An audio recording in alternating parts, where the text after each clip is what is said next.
Yo, what up, what up, what up, what up, what up? You know who it be? Be your man. It be your boy. It be the homie out here in Killicali SD where we be. It's a beautiful freaking Saturday. Right? Saturday? Yeah, Saturday morning. You know what I mean? Enjoying the second day of my 2-day weekend pretty much. I have never had a Friday and Saturday off at the company that I work for.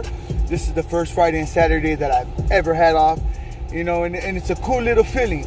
You know, I've been listening to this man out here in San Diego. His name is Wes Watson, you know, and he has a channel on YouTube. I want to go ahead and say it's GP Penitentiary Life, you know, Wes Watson Fit. Just look that up online on YouTube and you'll find his channel. And he made a very powerful statement the other day where he said, no matter how much money you make, if you were never happy and grateful, you're never gonna be. So you could go from making $1,000 a week to making $10,000 a week. If you weren't happy and grateful when you were making $1,000, you ain't gonna be happy and grateful when you're making $10,000. So my sick mind automatically tries to debate that and be like, what? It's because I'm not gonna be comfortable at making $1,000 a week. And then I'm not going to be comfortable at making $10,000 a week until I'm up to $1 million a week. Then maybe I'll be. No. If you continue with that mentality and never grateful for what you have, you're never going to be happy. You're never going to be grateful. You need to begin to practice being grateful now. Not in a little bit when your situation gets better. Because I'll tell you what. You better practice being grateful while you have things going okay and on your side, because you're going to need that shit when it hits the fan and you begin losing things that you work so hard for. Because from what I've heard, life happens.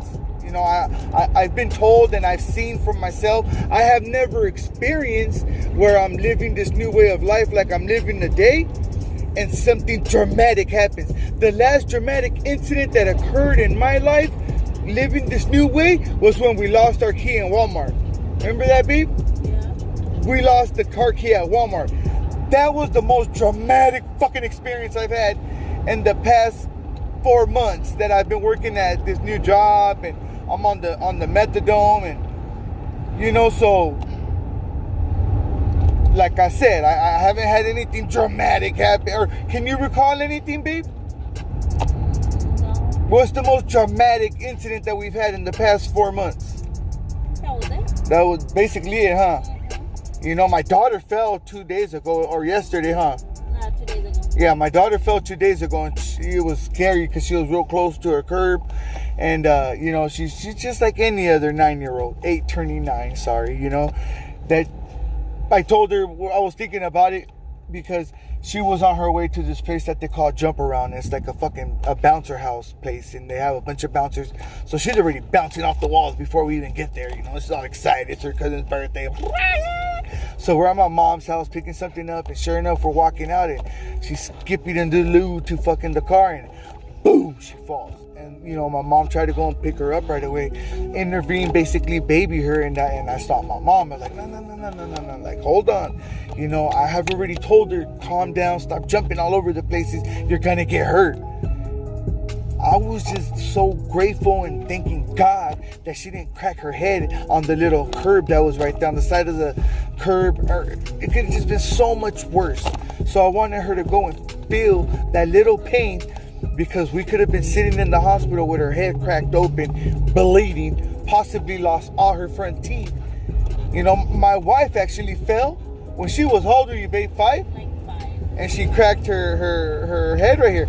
I jumped off the bed. I was jumping on the bed. I was like 3-4 years old, and I hit my head too right here. Same spot, probably like my wife, on the eyebrow.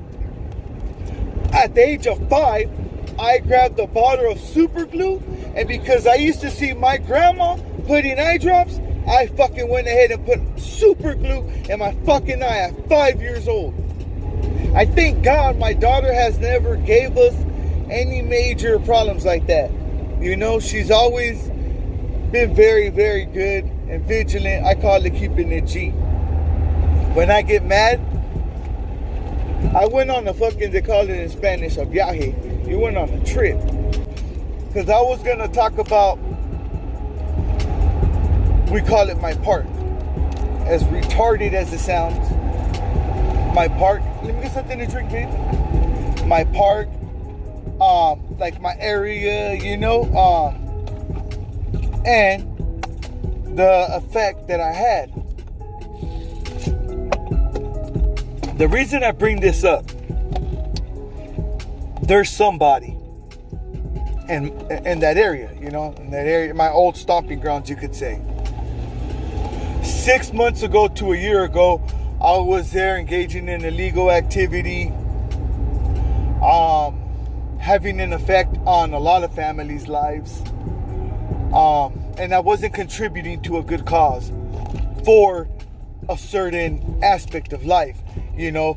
Now, for the park sense, you know, and my community sense, for anybody that wanted that positivity and wanted good, I contributed, and I still do. And this is how.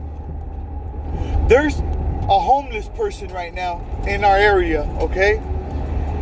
And he's standing out really, really bad. Not only because of his race. It is a racist America, I'm sorry. I'm not racist, but I've been in a racist environment for so long that I see racism right away. I spot it because I got it. But I don't consider myself racist. I have black friends. I have white friends, you know? Anyways, I'm very confused when it comes to my race. I'll tell you like that. But this person stands out, okay? And he gives a strange aura, like a strange feeling.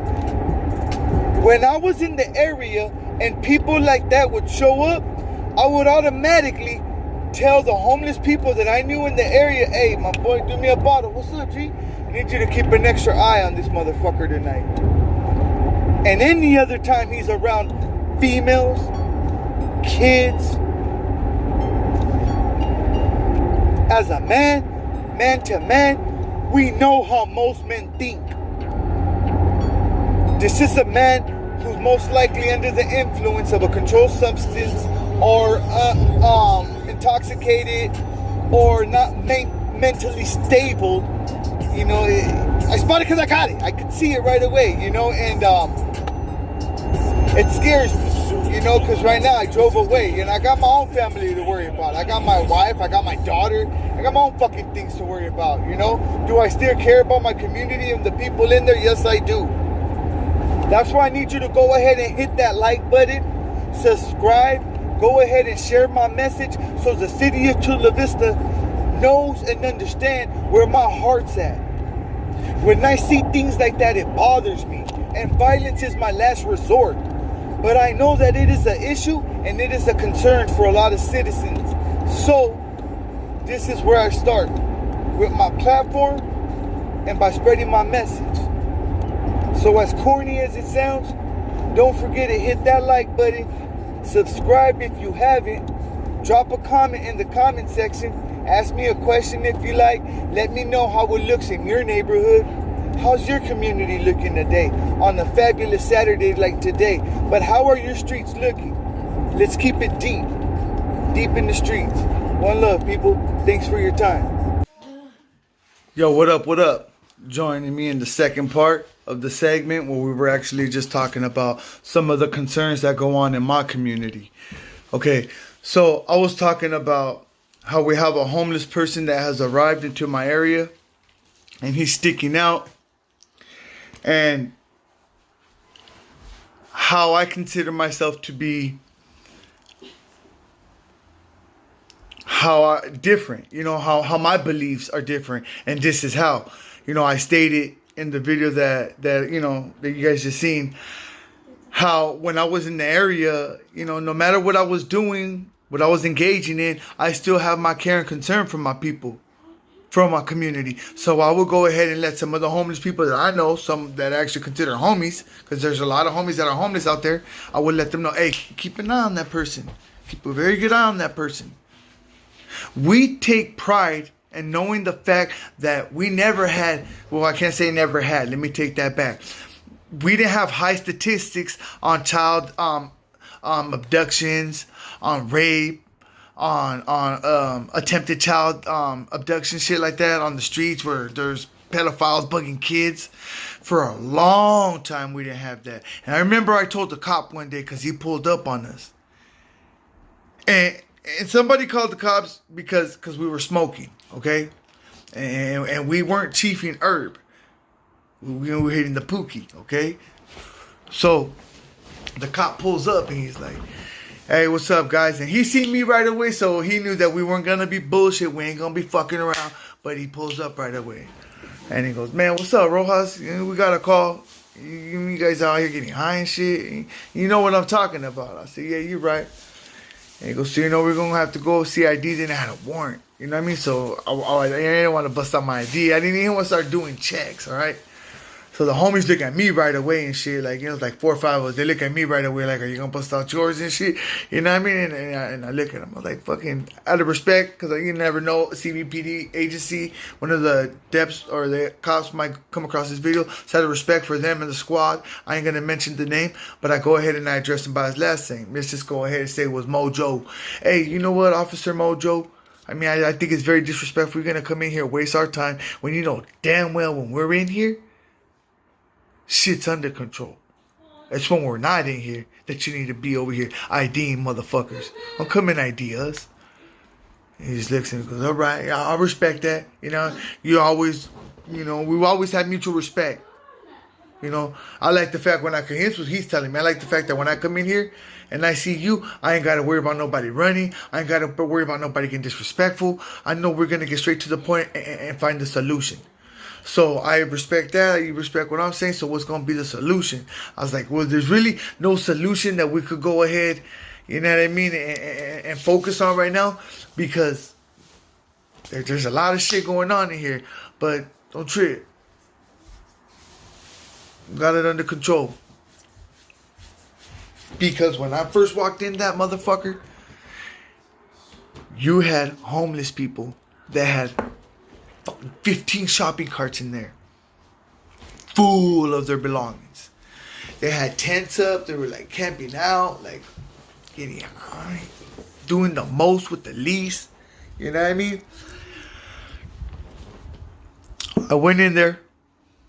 I seen that, and I had to go ahead and basically lay some ground rules to where you have to.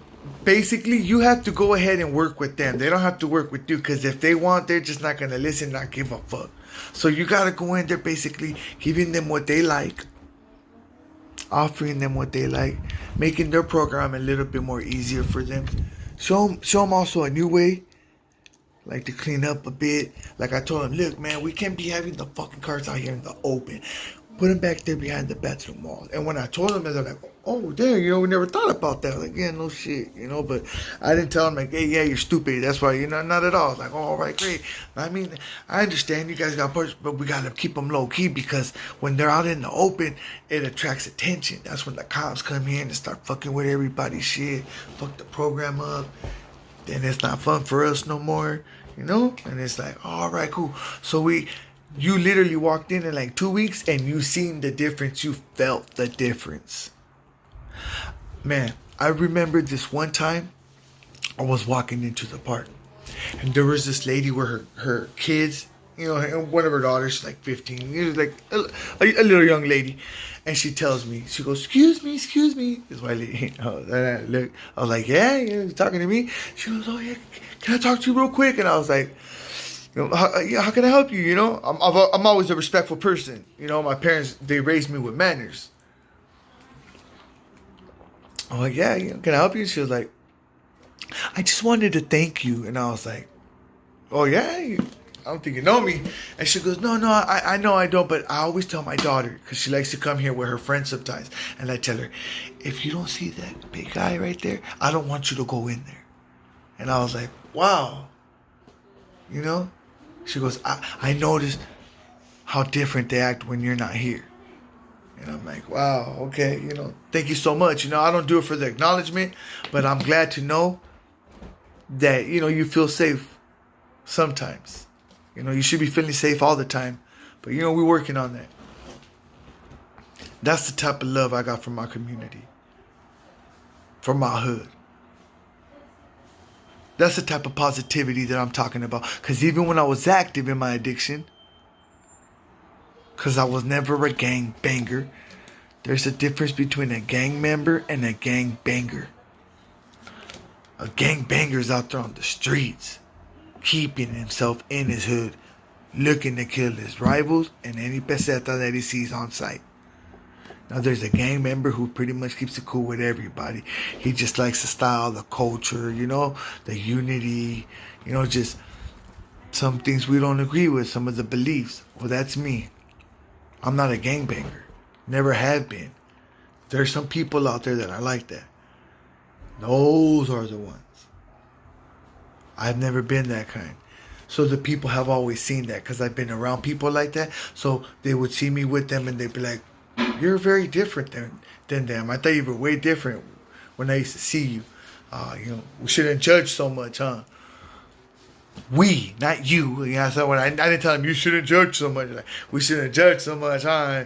For real, huh? It's just, make it a joke, but it's some real shit, And that's how I would work on myself and continue working on myself. But I wanted to go ahead and talk about that, just let you guys know it gets deeper than just seeing somebody and judging and criticizing. It's out of the care and concern. Out of respect for him, even though I don't know that person, that's why I didn't record him or say his race. But it's unfortunately he sticks out. One love, gente. Thank you for your time.